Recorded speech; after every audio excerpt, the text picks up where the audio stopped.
112 تک میں نے پہلے پارٹ میں جو ہے ویڈیو بنا دیا ہے. اب پارٹ 2 آپ کے سامنے میں لے کر کے آیا ہوں، جو کہ سوال نمبر 51 سے لے کر کے 112 تک میں نے پہلے پارٹ میں بنا دیا. اس کے آنسر دے دیے، اور اب یہاں سے ہم شروع کر رہے ہیں 113 سے لے کر کے 150 تک کے آنسر کو ہم اس میں دیکھیں گے.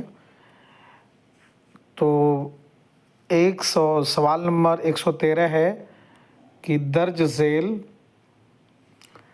درج ذیل میں کون سی تصنیف احتشام حسین کی نہیں ہے؟ ادب اور سماج، ذوق، ادب اور شعور، ادب اور نظریہ، ہندوستانی لسانیات کا خاکہ. تو اس میں سے کون سی تصنیف احتشام حسین صاحب کی نہیں ہے؟ تو اس کا صحیح آنسر ہو جائے گا 113 کا ڈی، ہندوستانی لسانیات کا خاکہ. یہ احتشام حسین صاحب کی نہیں ہے. سوال نمبر 114 ہے پیگھلا نیلم کس کی تصنیف ہے؟ سجاد ظہیر، ناصر کاظمی، علی سردار جعفری یا کیفی اعظمی. سوال نمبر 114. تو اس کا صحیح جواب ہو جائے گا پیگھلا نیلم. یہ کس کی تصنیف ہے؟ علی سردار جعفری صاحب کی. جواب ہو جائے گا سی. ایک سوال نمبر 115 ہے اتنا نہ دل سے ملتے نہ دل کو کھو کے روتے. اتنا نہ دل سے ملتے نہ دل کو کھو کے روتے، جیسا کیا تھا ہم نے ویسا ہی یار پایا. 115 یہ شعر کس کا ہے؟ 115. تو یہ جو ہے میر تقی میر کا شعر ہے. تو اس کا صحیح جواب ہو جائے گا اے. سوال نمبر 116 ہے کہ آگہی دام شنیدن جس قدر چاہے بچھائے. آگہی دام شنیدن جس قدر چاہے بچھائے. غالب کا یہ شعر ہے، اس کو مکمل کرنا ہے دوسرے مصرعے سے. 116 تو ہو جائے گا مدعا. مدعا ان کا ہے اپنے عالم تقریر کا. تو صحیح جواب ہو جائے گا بی. سوال نمبر 117 پوچھ رہا ہے درج ذیل میں سے کون سی کتاب فورٹ ولیم کالج سے شائع نہیں ہوئی تھی؟ قصہ مہرو ماہ، طوطا کہانی، ہفت پیکر اور گنجے خوبی. سوال نمبر 117. تو فورٹ ولیم کالج سے شائع نہیں ہوا تھا یہ قصہ مہرو ماہ. اے ہو جائے گا اس کا جواب. سوال نمبر 118 پوچھ رہا ہے لکھنؤ کا عوامی اسٹیج کس کی کتاب ہے؟ مسعود حسین رضوی ادیب کا، عشرت رحمانی، ابراہیم یوسف یا انور پاشا کا. تو اس کا صحیح جواب ہو جائے گا مسعود حسن رضوی.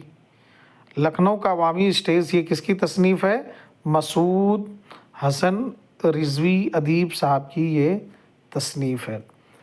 آگے دیکھتے ہیں سوال نمبر 119 کو کہ عبدالحلیم شرر نے رسالہ دل گداز کب جاری کیا تھا؟ 119. تو یہ جاری کیا تھا 1887 میں. تو صحیح جواب ہو جائے گا اے. 120 میں پوچھ رہا ہے سوال نمبر 120 غالب کے والد عبداللہ بیگ کس راجا کی فوج میں تھے؟ راجا بختیار سنگھ، راجا ہریش چندر، راجا مہندر پرتاپ، اکبر شاہ ثانی. سوال نمبر 120. تو صحیح جواب ہو جائے گا راجا بختیار سنگھ. تو غالب کے والد عبداللہ بیگ صاحب یہ کن کے فوج میں تھے؟ راجا بختیار سنگھ کے فوج میں تھے. سوال نمبر 121 ہے ہم نے دیکھا ہی تھا دنیا کو ابھی اس کے بغیر، لیجیے بیچ میں پھر دیدے تر آ گئے. یہ کس کا شعر ہے؟ ہم نے دیکھا ہی تھا دنیا کو ابھی اس کے بغیر، لیجیے بیچ میں پھر دیدے تر آ گئے. یہ کس شاعر کا شعر ہے؟ بہت بہترین سوال ہے. سوال نمبر 121. تو صحیح جواب ہو جائے گا عرفان صدیقی. عرفان صدیقی صاحب کا یہ شعر ہے. 122 ہے. سوال نمبر 122 ہے، حالی کام کی بات کام کی زبان میں کرتے ہیں، حالی کے متعلق یہ کس ناقد کا نظریہ ہے؟ اول احمد سرور کا ہے، احتشام حسین کا ہے، کلیم الدین احمد کا ہے، یا گوپی چند نارنگ صاحب کا؟ تو یہ نظریہ ہے اول احمد سرور صاحب کا. تو جواب ہو جائے گا اے. 123 سوال نمبر 123 ہے، گھوشال بابو کس ناول کا کردار ہے؟ گھوشال بابو یہ کس ناول کا کردار ہے؟ تو یہ جواب ہو جائے گا فائر ایریا، ڈی. یہ گھوشال بابو جو فائر ایریا کا کردار ہے. سوال نمبر 124 دیکھتے ہیں، ہم میں باقی نہیں اب خالد جانباز کا رنگ، دل پہ غالب ہے فقط حافظ شیراز کا رنگ، یہ کس شاعر کا شعر ہے؟ اقبال کا ہے، اکبر کا، حالی کا ہے، یا اسماعیل میرٹھی صاحب کا ہے؟ تو اس کا صحیح جواب ہو جائے گا کہ حالی. ہم میں باقی نہیں اب خالد جانباز کا رنگ، دل پہ غالب ہے فقط حافظ شیراز کا رنگ، یہ حالی صاحب کا شعر ہے. اب آگے دیکھتے ہیں سوال نمبر 125 کو. سوال نمبر 125 ہے کہ لیتی کسی فقیر کے گھر میں اگر جنم، ہوتے نہ میری جان کو سامان، یہ بہم ڈستا نہ سانپ بن کے مجھے شوکت وجہ، تم میرے لال تھے مجھے کس سلطنت سے، میں خوش ہوں پھونک دے کوئی اس تخم، تم ہی نہیں تو آگ لگا دوں گی راج کو درج بالا، بند کی ہیبت کیا؟ اس میں اس کی کنڈیشن بتانا ہے کہ یہ اشعار جو ہے کس ہیئت میں ہے. تو یہ مسدس کی ہیئت میں ہے. 6 مصرے ہیں اس میں، یہ پورے اشعار میں کتنے مصرے ہیں؟ 6. آگے دیکھتے ہیں سوال نمبر 126.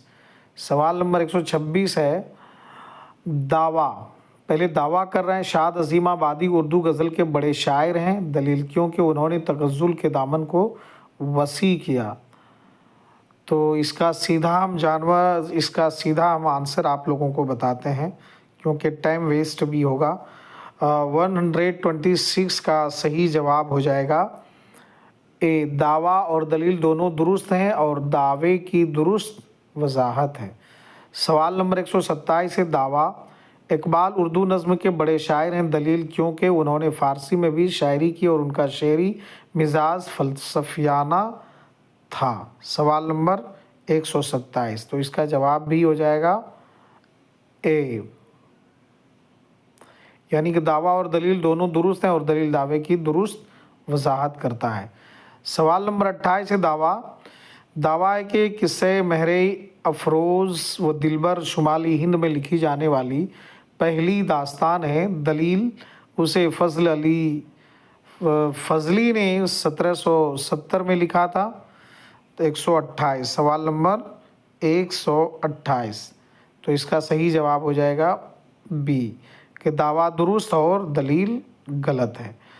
سوال نمبر 129 کو دیکھتے ہیں کہ دعویٰ ہے، ناسک کی شاعری میں خیال آفرینی موجود ہے. دلیل کیا ہے؟ ان کے کلام کو پڑھ کر ایسا محسوس ہوتا ہے کہ اپنے اس مخصوص طرز کو ناسک نے بڑی ریاضت اور توجہ صرف کرنے کے بعد اپنایا ہوگا. سوال نمبر 129 کو دیکھیں تو اس کا صحیح جواب ہو جائے گا اے، یعنی کہ دعویٰ اور دلیل دونوں باتیں درست ہیں. اور ان تمام کوشچن کے اوپر ہم بحث کرتے، لیکن جو ہے ویڈیو زیادہ بڑا نہ ہو جائے، اسی لیے بہت مختصر سی گفتگو کر رہے ہیں آپ لوگوں سے. سوال نمبر 130 ہے، دعویٰ ہے دیا شنکر نسیم کی مثنوی گلزار نسیم کا پلاٹ خاصا منظم ہے. دلیل ہے گلزار نسیم میں قصہ گوئی کی اس تکنیک کا استعمال کیا گیا جو بالعموم داستانوں میں کی جاتی ہے. سوال نمبر 130 کو دیکھیں تو صحیح جواب ہو جائے گا اے۔ دعویٰ اور دلیل دونوں درست ہیں اور دلیل دعوے کی درست وضاحت کرتا ہے۔ سوال نمبر 131 سال وفات کے مطابق درج ذیل شعراء کی زمانی ترتیب بتائیں۔ تو فانی، اصغر، یگانہ، حسرت۔ سوال نمبر 131 تو زمانی ترتیب ہو جائے گا ڈی، یعنی کہ بی ڈی سی اے، یہ زمانی ترتیب بہتر ہے۔ اور سوال نمبر 132 ہے نذیر احمد کی ناولوں کی زمانی ترتیب بتائیں۔ نذیر احمد کے ناولوں کی زمانی ترتیب: میرۃ العروض، بنات الناس، توبۃ النصوح، ابن الوقت۔ نیچے دیے گئے آپشن میں درست جواب کی نشاندہی کیجیے۔ سوال نمبر 132 تو اس کی نشاندہی ہو جائے گا اے بی سی ڈی، یعنی کہ ڈی صحیح مطلب جو ہے جواب ہوگا۔ سوال نمبر 133 ہے اقبال کے شعری مجموعوں کی زمانی ترتیب بتائیں۔ تو دیکھتے ہیں اس کی صحیح زمانی ترتیب کیا چیز ہوگی کہ نیچے دے بانگ درا بال جبریل ارمغان حجاز ضرب کلیم۔ سوال نمبر 133 اسے بھی زمانی ترتیب میں کرنا ہے تو صحیح جواب ہو جائے گا B, A B D C. سوال نمبر 134 ہے سال وفات کے مطابق درج ذیل مصنفین کی درست زمانی ترتیب بتائیں۔ منٹو، انتظار حسین، قاضی عبدالستار، قرۃ العین۔ نیچے دیے گئے آپشن میں سے درست جواب کی نشاندہی کیجیے۔ سوال نمبر 134 تو صحیح جواب ہو جائے گا اے ڈی بی سی۔ 135 کو دیکھتے درج ذیل تحریکات و رجحانات کی زمانی ترتیب بتائیں۔ رومانوی تحریک، جدیدیت، ترقی پسند تحریک، علی گڑھ تحریک۔ نیچے دی گئے آپشن میں سے درست جواب کی نشاندہی، یہ بھی زمانی ہی ترتیب کرنا ہے سوال نمبر 135 کا، تو صحیح جواب ہو جائے گا ڈی۔ کیا ہو جائے گا؟ ڈی، یعنی کہ ڈی اے سی بی۔ اور دیکھتے ہیں سوال نمبر 136 ہے۔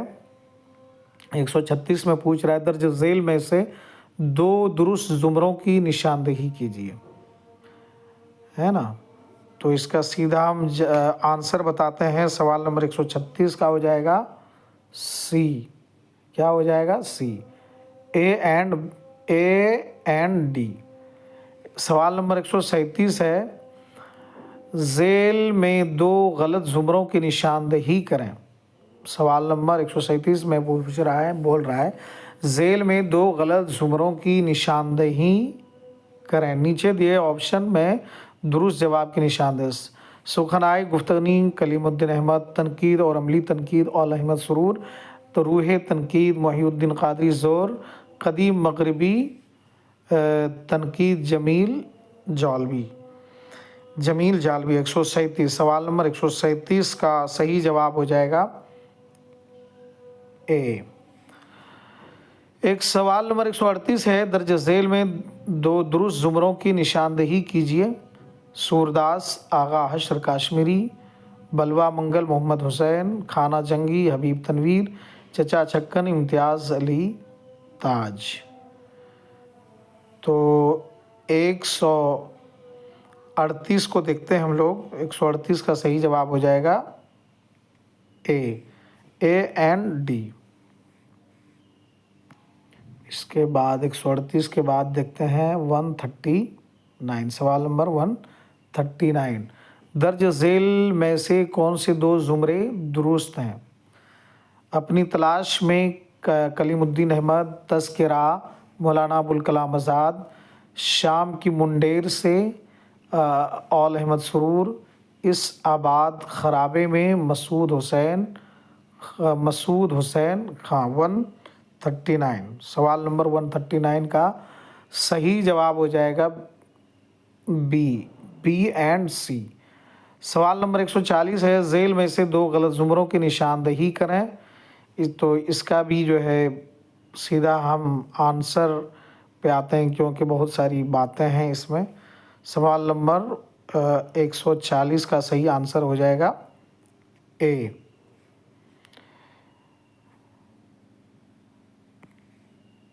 سوال نمبر 142 کو دیکھتے ہیں. کافی بڑے بڑے ہیں, بڑی بڑی چیزیں ہیں اس میں, جوڑ وغیرہ کو اس میں جو ہے ملانا ہے.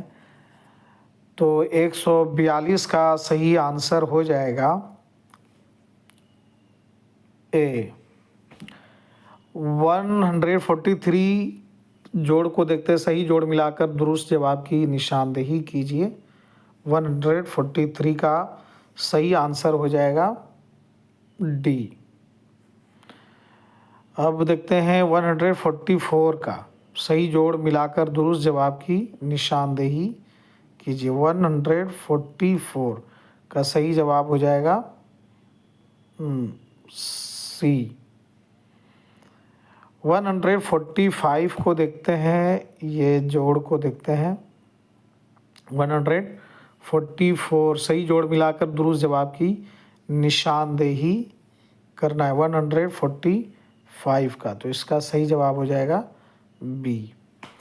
اب یہاں پہ ایک پیسیج ہے, اس پیسیج کو پڑھ کر کے جو ہے آنسر دینا ہے. پیسیج کو اب اس کا آنسر دیکھتے ہیں, ایک ایک کر کے دیکھ لیتے ہیں.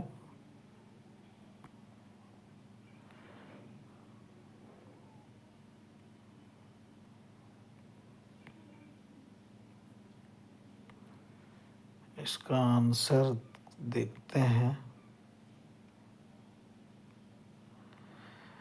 146 درج بالا شعر میں شاہوں کے پیشانی جھاڑنے کا کیا مقصد ہے؟ 146 بادشاہوں کی خوشامد نہ کرنا. درج بالا شعر میں مگس رانی سے کیا مراد ہے؟ 147 کو دیکھیں. 147 کا صحیح جواب ہو جائے گا رانی مکھی. 147 اے رانی مکھی. 148 کو دیکھیں, درج بالا اشعار میں کس کی طرف اشارہ ہے؟ تو اس کا صحیح جواب ہو جائے گا سی, حضرت یوسف علیہ السلام. درج بالا اشعار جس قصیدے سے لیے گئے ہیں وہ کس قسم کا قصیدہ ہے؟ تو خطابیہ ہے, تو صحیح جواب ہو جائے گا سی. سوال نمبر 150 درج بالا قصیدے سے لیے گئے اشعار میں قصیدے کا کون سا جز ہے؟ تو یہ ہو جائے گا ڈی, اس کا جواب تشبیب. تو یہ رہے جیٹیٹ میں پوچھے گئے 150 سوال اور اس کے جواب. آپ کے سامنے میں نے 2 پارٹ میں جو ہے اسے پیش کیا ہے.